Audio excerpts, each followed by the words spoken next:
Indian airline का जहाज नेपाल जिन्हों पंजा ने हाईजैक किया पंजा ही ग्रैजुएट पढ़े लिखे।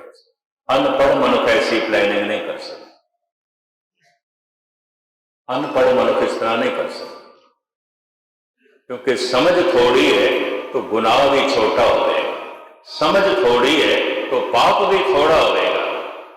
अनपढ़ मनुख ना एटम बम बना सकता है, ना हवाई जहाज चला सकता है, ना हवाई जहाज हाईजैक कर सकता है, ना किसी बिल्डिंग नाल टकरा सकता। ये पढ़ा लिखा कर सकता।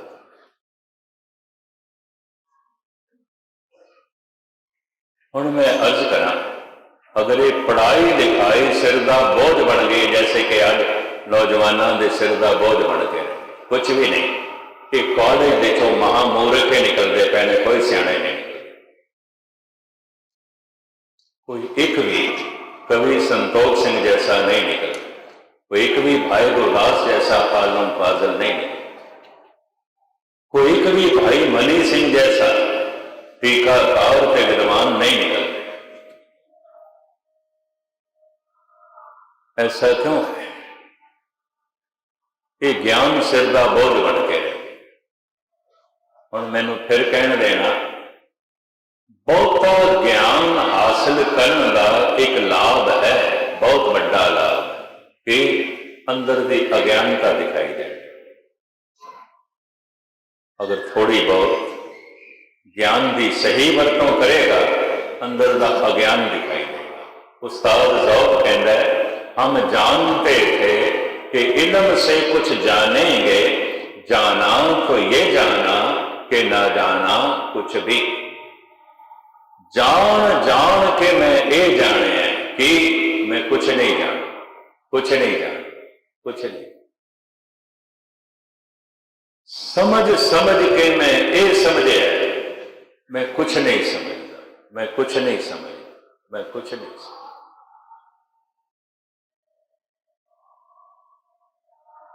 मैं कुछ नहीं समझता, मैं कुछ नहीं समझता, बहुत बड़ा ज्ञान है। ये भी मैं अर्ज करता, बहुत बड़ा ज्ञान है।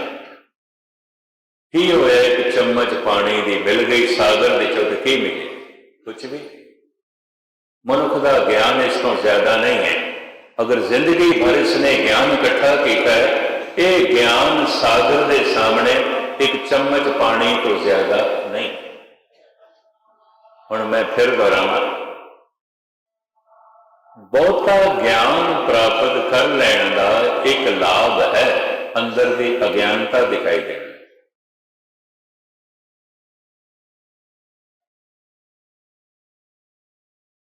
लेकिन एक मनुख बाहरों भी अज्ञानी है, अनपढ़ है, कुछ भी नहीं जानता, कुछ पढ़ा लिखा नहीं, लेकिन फिर भी अंदर की अनपढ़ता, अंदर की मूर्खता, अंदर की नासमझी उन्होंने दिखाई दे रही है।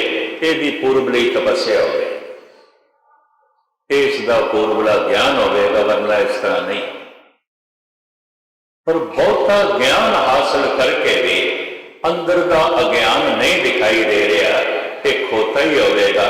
सिर के उत्ते पिठ के उत्ते में किताबों का बोझ चुके हुए, नानक ते नर असल खर जो बिन गुण गड़ बदल। ये तो खोता, हमें पोथियां ढो रहे, किताबां ढो रहे। जी पोथियां किताबां खोता ढो रहे हैं, कि खोता पंडित जी बन जाएगा, भगत जी बन जाएगा, महाज्ञानी बन जाएगा। दिमाग से बोझ चुके या पिठ से बोझ चुके, उसके कुछ भी फर्क नहीं पड़ता, कुछ भी नहीं। बड़े बड़े ज्ञानी देखें, बड़ी बाणी याद है, पर क्रोध की मूर्ति ने, लोभ की मूर्ति ने, झूठ की मूर्ति ने, वासना की मूर्ति ने, कुछ भी नहीं। बड़े बड़े वेद पाठी ने, त्रिपाठी ने, चतुर्वेदी ने, त्रिवेदी ने, द्विवेदी ने, कुछ भी नहीं। सारी भज दौड़ है, धन प्राप्त करना है, ज्ञान प्राप्त करना है, शक्ति प्राप्त, सारी जिंदगी इन्हां तिन्हां दे पिछे गवांदा है।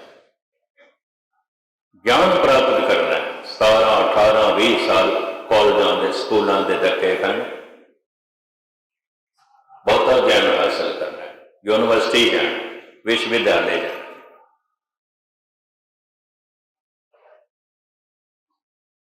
और विदेशों में जाके पढ़ना, उच्च पदरी विद्या हासिल करनी है। ठीक है, उच्च पदरी ज्ञान होगा, तू तो नीवे का नीवा, कुछ भी नहीं, कुछ भी नहीं। धन हासिल करना, ज्ञान हासिल करना, शक्ति हासिल करनी, मनुख ने अपनी जिंदगी दे बस ये तीन ही निशाने बनाए ने, 3 लक्ष्य। हुण मैं तीजे लक्ष्य बारे कहा, बहुती शक्ति प्राप्त कर लैण का एक लाभ है, बड़ा भारी लाभ, कि अंदर की कमजोरी दिखाई देने लगी। एक कमजोर मनुख को अंदर की कमजोरी नहीं दिखाई देती। क्यों? अजे बाहरों बेचारा कमजोर है, ना पिंड का चौधरी है, ना ML है, ना MP है, ना मिनिस्टर है, कुछ भी नहीं, कुछ भी नहीं है, ही नहीं कुछ। एक कमजोर मनुख को अंदर की कमजोरी नहीं दिखाई देती, क्योंकि अजे बाहर की कमजोरी दूर करने की कोशिश पे करते। एक कमजोर मनुख को अंदर की कमजोरी नहीं दिखाई देती, क्योंकि बाहरों कमजोर, बाहरों कमजोर। पर एक शक्तिशाली मनुख को, एक ताकतवर मनुख को जे अंदर की कमजोरी नहीं दिखाई देती, तो महामूढ़ होगा। बड़े बड़े राजे महाराजे शक्तिशाली भी महामूढ़ हो गए, कुछ भी नहीं। सिकंदर सियाणियां नाल रहिंदा सी तो सियाणा हो गया सी। एक दिन बाहर बैठा लाउन दे खुले, उपरों कौवा लंघिया ते विठ कर गया कपड़ियां, कहंदा कौदा सिकंदर महान, दुनिया सलामा कर दी है, पर साडा हुक्म तो इस कौवे ते भी नहीं चलता, विठ कर गया। तुसीं की कर सकते, की कर सकते? साडा हुक्म तो कौवे ते भी नहीं चलता, साडे ते विठ कर गया। ओदी भी इतनी हिम्मत है, वो भी एक तरीके नाल साडे ते गंदगी सुट गए, मैं की कर सकता?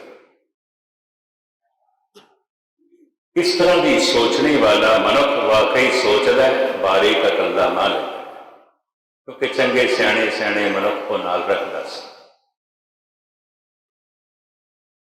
बहुती शक्ति प्राप्त कर लैण का एक लाभ है कि अंदर की कमजोरी दिखाई देने लगी।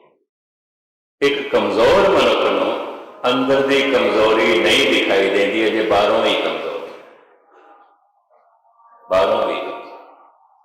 पर एक कमजोर मनुख को जे अंदर की कमजोरी दिखाई देती है, ये उसकी पूर्वली तपस्या होगी, पूर्वला ज्ञान होगा, वरना ऐसा होगा नहीं होगा।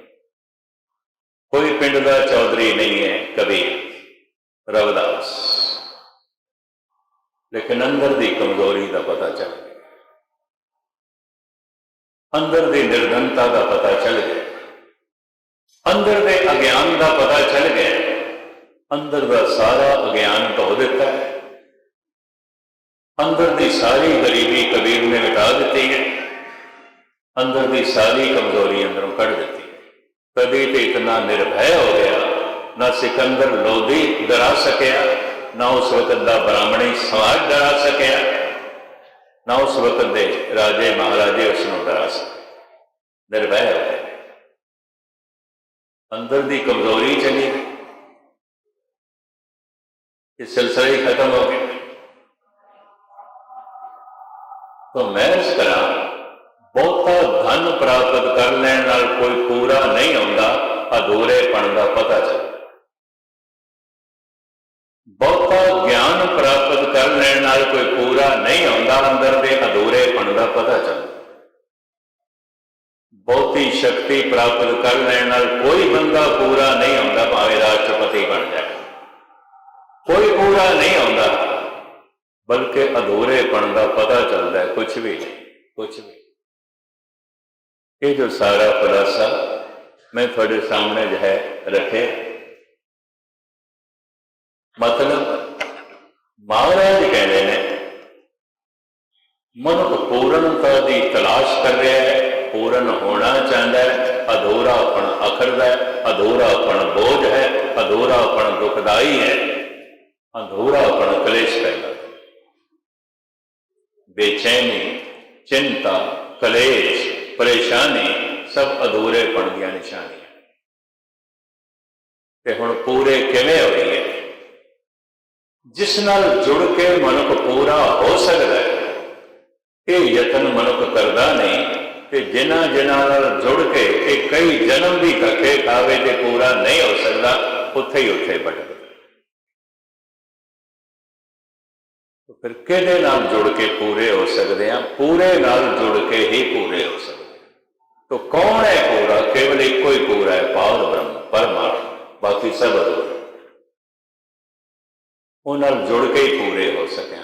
पूरा प्रभ आराध्या, पूरा जाका नाम, नानक पूरा पाया, पूरे के गुण गा। जब वो पूर्ण मिलता है तो मनुख पूरा होता है, वरना मरदे दम तक अधूरा ही है। भावें कितना शक्तिशाली है, भावें कितना धनवान है, ते भावें कितना ज्ञानवान है, अधूरे का अधूरा है।